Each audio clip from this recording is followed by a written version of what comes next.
Hello everyone, Mayur here. हम लोग जैसे कि जो न्यूमेरिकल्स है मोशन चैप्टर का वो हम सॉल्व कर रहे हैं।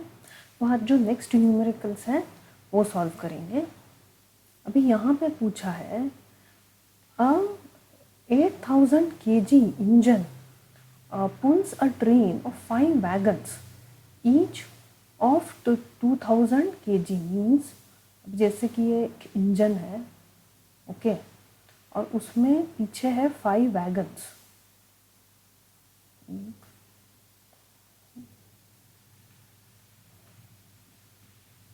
1 2 3 4 5, ठीक है, ये इंजन है।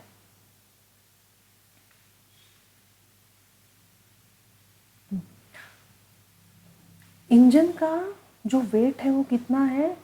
8000 kg, ओके। 5 वैगन्स, इसे कहते हैं वैगन्स, ये 1 2 3 4 5, और ईच केजी है, ईच वैगन का केजी है 2000 KGs along on a horizontal track, ठीक है। If the engine exerts, engine, ये जो इंजन है अगर वो एक्सर्ट करता है फोर्स 40,000 न्यूटन्स का, 40,000 Newton's, the track offers a frictional force, मतलब व्हील और इसके बीच में जो है वो फ्रिक्शनल फोर्स कितना है? 5000 न्यूटन। कैलकुलेट, तो पहले हम लोगों को क्या देखना है? The net accelerating force.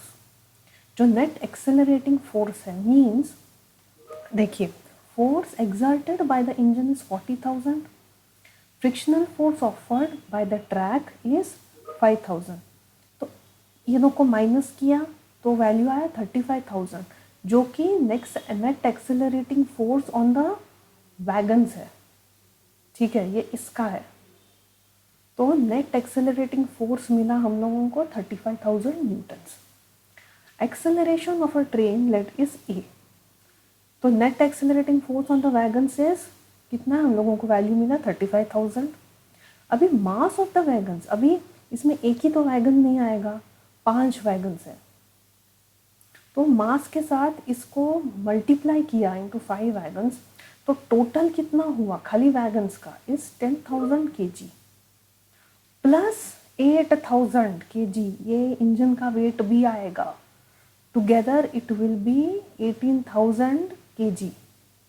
So from the Newton's second law of motion, force is equals to mass into acceleration. तो acceleration कितना आता है? 1.94 मीटर पर सेकेंड स्क्वायर। अभी 8 सम देखते हैं। 8 सम सिंपल है। देखिए, automobile vehicle has a mass of 1500 kg, ठीक है। What must be the force between the vehicle and the road if the vehicle is stopped with a negative acceleration? यहाँ पे negative acceleration है, means velocity decreases. तो final velocity क्या है? Obviously 0. Acceleration is this 1.7 metre per second square. तो formula में डाला तो कितना मिला हम लोगों को? -2550 न्यूटन्स। ये भी तो है, ये भी सिंपल है। What is the momentum of an object with mass m and moving with a velocity v? अभी मोमेंटम का फॉर्मूला क्या है? सिंपल है, मास इनटू वेलोसिटी। तो ऑप्शन क्या है यहाँ पे? डी। एम वी स्क्वायर तो कौन से भी नहीं हो सकता, पॉसिबिलिटीज ही नहीं है। एम वी स्क्वायर भी नहीं हो सकता, half into M V square भी नहीं पॉसिबल है। So D is the correct answer, क्योंकि उसका फॉर्मूला भी वही है, momentum is equals to mass into velocity. अभी ये question, using a horizontal force of 2000 Newton, we tend to move a wooden cabinet across a floor with a constant velocity. What is the frictional force that will be exerted on the cabinet? अभी जब एक constant velocity है, मतलब acceleration 0 है, तो net force तो applied नहीं होगा। So the total force on the body is 0. Now the total force on the body will be the force applied and the friction. मतलब हम लोगों को पता है कि the force of friction on the cabinet is 2000 Newton's, that is in the opposite direction of the motion. मतलब हम लोग ने क्या फ्रिक्शनल फोर्स के बारे में क्या समझा था कि हम जब यहाँ पे भी एक इक्वल, जैसे कि यहाँ पे इक्वल फोर्स ऑफ, जैसे कि यहाँ पे 2 न्यूटन का फोर्स डाला तो यहाँ पे भी उतना ही होगा इन, और that is in the opposite direction. अभी ये देखते हैं 11th sum. Two objects, each of mass 1.5 kg, are moving in the same straight line in the opposite directions. The velocity of each object is 2.5 meter per second before the collision during which they stick together. What will be the velocity of the combined object of the collision? ये अभी simple formula में डालना है, पूरा given है। Mass of one object is 1.5, second object is also 1। velocity of m1 before collision is 2. Okay, velocity m1 is moving, m1 is moving in the opposite direction before collision, that is 2.5 meter per second square second, sorry ये 2.5 metre per second है। Let v be the velocity of the combined object after collision. तो अभी इसे क्या किया, total momentum after collision, that is अभी total momentum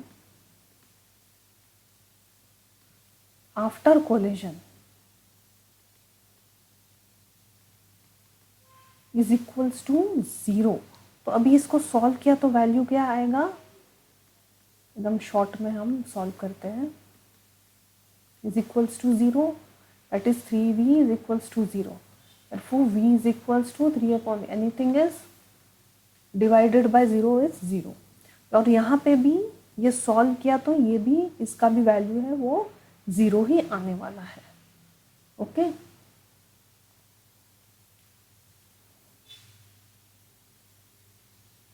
अभी आज के लिए है 12th some.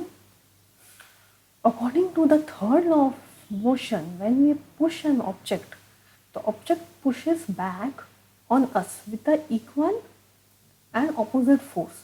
If the object is a massive truck parked along the roadside, it will probably not move. A student justifies by answering that two opposite and equal forces cancel each other. Comment. अभी सबसे पहले action और reaction is always acted on 2 different bodies. ये हम लोगों ने पहले ही पढ़ा था, एक्शन और रिएक्शन। जैसे कि हम लोगों ने टेबल को अगर जोर से मारा तो इन रिटर्न भी टेबल हम लोगों को उतना ही फोर्स मारता है, एंड हम लोग को इधर हर्ट हो जाता है, कहीं ना कहीं हमको पेन आ जाता है। So they can not cancel each other.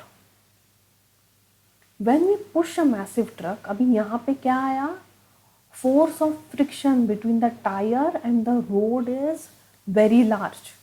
Frictional force के वजह से जो ट्रक है वो मूव नहीं हो रहा है, so the truck does not move.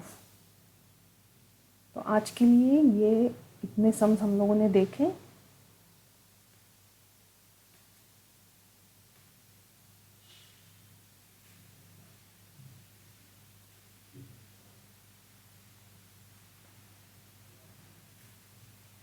फिर 7 ये सम्स। अभी जो नेक्स्ट सम्स है बचे हुए वो हम नेक्स्ट क्लास में हम सॉल्व करेंगे।